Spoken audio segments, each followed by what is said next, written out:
Le dijeron que no era suficiente, no por sus habilidades, no por sus años de esfuerzo, no por las noches que había pasado estudiando cuando todos los demás dormían, sino por su dirección, por el nombre del barrio donde vivía, por un número postal que alguien, en algún lugar, había decidido que era sinónimo de fracaso.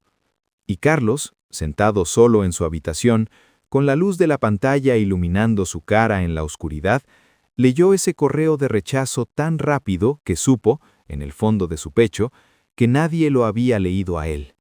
Nadie había leído su historia, nadie había visto sus años, nadie había visto al niño que había crecido sin mucho, pero que había decidido, muy temprano, que eso no iba a definirlo. Un algoritmo había visto su código postal, y en menos de 48 horas había decidido que Carlos no merecía ni una oportunidad. Pero lo que ese algoritmo no sabía, lo que nadie podía haber predicho en ese momento, es que Carlos no era el tipo de persona que se queda quieta cuando algo no tiene sentido, y lo que estaba a punto de hacer iba a cambiar muchas más vidas que solo la suya. Carlos había crecido en Vallecas, un barrio en las afueras de Madrid que la gente del centro mencionaba con una mezcla de indiferencia y prejuicio. No era un barrio de tarjetas postales, no tenía cafeterías con nombres en inglés, ni aceras perfectamente limpias, pero tenía algo que muchos barrios más bonitos no tienen. Tenía alma. Tenía vecinos que se conocían por su nombre, que se prestaban cosas sin pedirlas de vuelta, que celebraban juntos y lloraban juntos.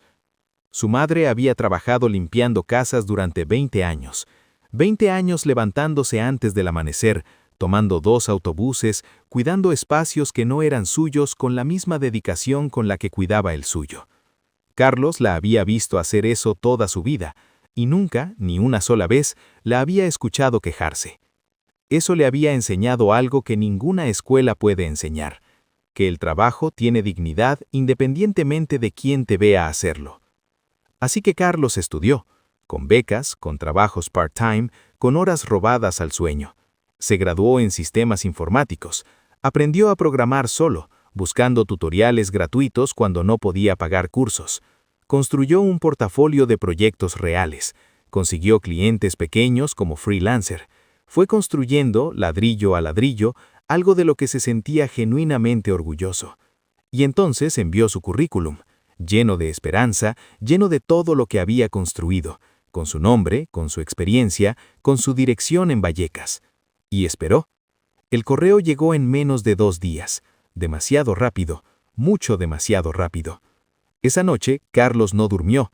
No fue por rabia, aunque algo de eso había.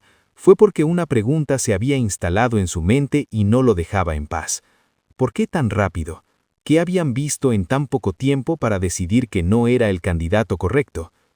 Llamó a su amigo Marcos, que trabajaba en recursos humanos de una empresa mediana. Le describió la situación.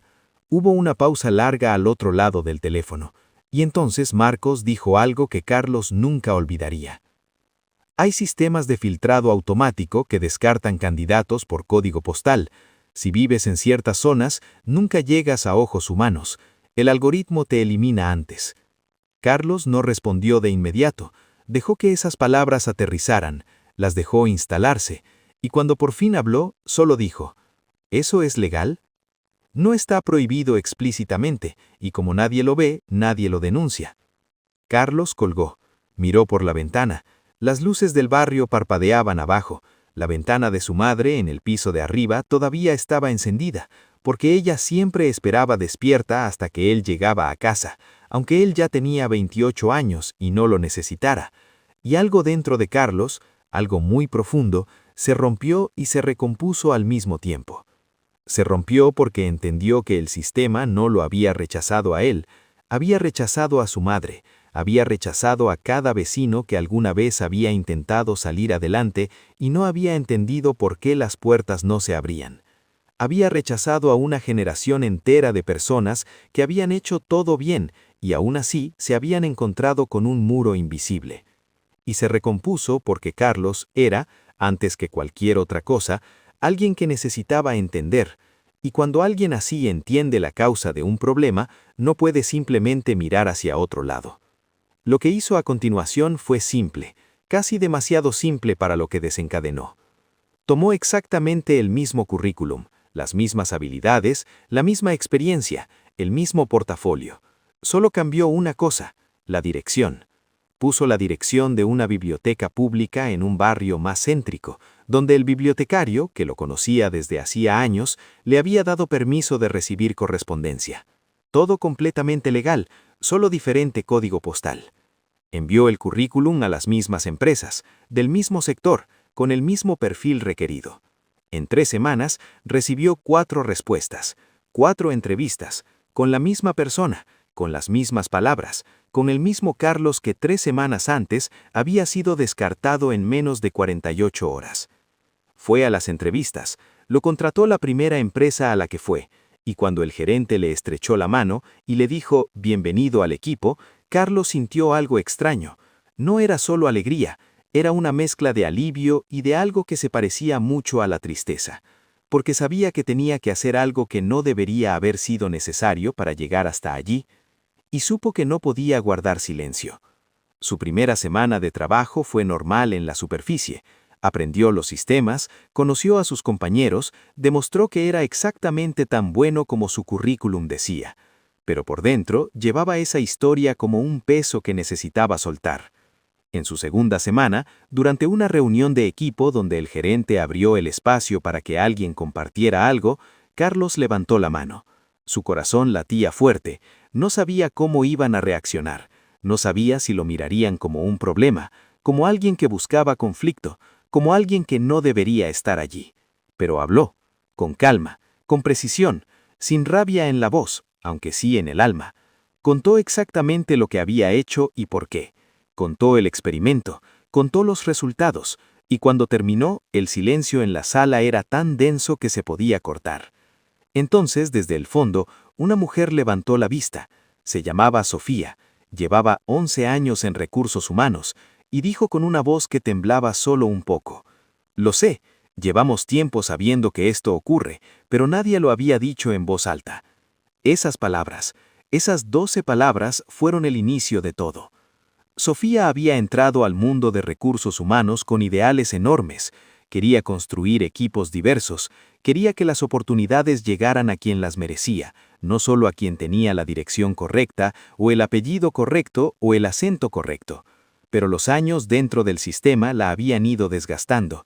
Los procesos automatizados, las presiones de eficiencia, la cultura de «siempre se ha hecho así», la habían convencido poco a poco de que cambiar las cosas desde dentro era imposible. Carlos llegó y le devolvió la convicción de que no lo era. Empezaron a reunirse fuera del horario de trabajo, en la biblioteca donde Carlos recibía su correspondencia, con ironía perfecta. Documentaron patrones, recopilaron datos, hablaron con personas de otras empresas, de forma discreta, que confirmaron que la práctica era mucho más común de lo que cualquiera admitía públicamente. Y entonces Carlos hizo lo que sabía hacer mejor: escribió. No escribió un informe académico, no escribió una queja formal, escribió historias, historias reales de personas reales, con los detalles cambiados para protegerlas, pero con la verdad intacta. Escribió sobre Antonio, electricista con 15 años de experiencia y más de 200 currículums enviados sin respuesta. Un hombre que había empezado a creer que el problema era él, que no era suficientemente bueno, que le faltaba algo que los demás tenían y él nunca tendría. Un hombre que lloraba solo en su coche después de cada rechazo porque no quería que su familia lo viera así. Escribió sobre Lucía, diseñadora gráfica graduada con honores, que había ganado premios en competiciones universitarias, que tenía un portafolio que sus profesores describían como excepcional, y que había llegado a la conclusión de que todo eso no valía nada, que ella no valía nada, que quizás se había equivocado de carrera, de ciudad, de vida. Escribió sobre Jorge, que había empezado a escribir un nombre diferente en sus currículums porque el suyo sonaba demasiado a otro país, y que de repente, con ese nombre prestado, empezó a recibir llamadas, y que cada vez que contestaba el teléfono sentía una vergüenza extraña, como si tuviera que pedir perdón por existir con su nombre verdadero. Cada historia era diferente en sus detalles, cada historia era idéntica en la herida. Carlos las publicó en una plataforma abierta, sin cobrar nada, sin pedir nada a cambio. Solo pidió que quien se reconociera en alguna de esas historias lo compartiera, que no dejara que esas palabras murieran en silencio. No murieron en silencio. En 72 horas, el texto había sido compartido decenas de miles de veces.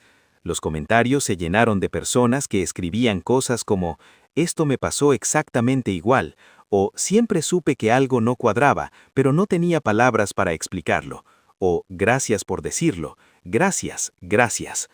Medios de comunicación que nunca habrían publicado una historia sobre un joven de Vallecas, de repente querían escucharlo. Y Carlos fue, a todas partes. Habló con claridad y con calma, sin convertirse en víctima ni en héroe. Solo contó lo que pasó, solo mostró los datos, solo dejó que la realidad hablara con su propia voz. Pero lo más importante no fue la atención mediática. Lo más importante fue lo que